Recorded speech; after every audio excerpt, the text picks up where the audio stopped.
Actually, nung una talaga, sobrang kinakabahan talaga ako. Like, magpasok sa arena.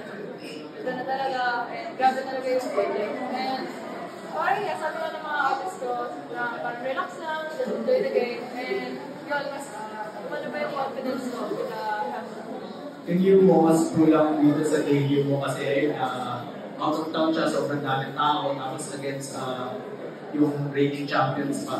So ayun, mas kulang sa emotions and all sa naging debut. Siguro, dinadala ko lang din yung mga nagiging na-advise ko sa mga roomies ko. Kasi din na parang, basta pag first game, just enjoy the game and follow lang sa system. Kasi once na pinafollow mo na yung system, parang mas magiging smooth yung galaw mo.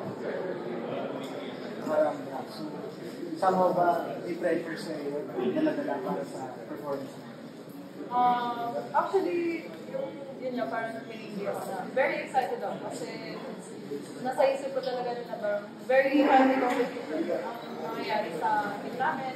And of course, sa mga artists ko, veteran men, and parang mas matagal na sila sa PPL. And they know kung paano na maging mas smart maglaro, yung mga system ni code. And ako, syempre, masimula pa lang. So, ina-adapt ko pa. But slowly, parang mas natututunan ko ng bagong system. And of course, I'm very happy kasi marami pa ako natututunan. And yun nga, parang just enjoy the game and tiwala lang. And of course, sa help ng mga artists ko, mas nakapapadali yung journey ko dito sa akin.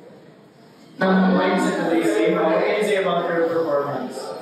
She rised the level from the beginning to the end. Started really good, then during the game obviously there is up and downs. And you had also to understand that, okay, my system is based on the idea of rarely having a starting six, but today I switch 5 times our starting six, and it's not simple to adapt.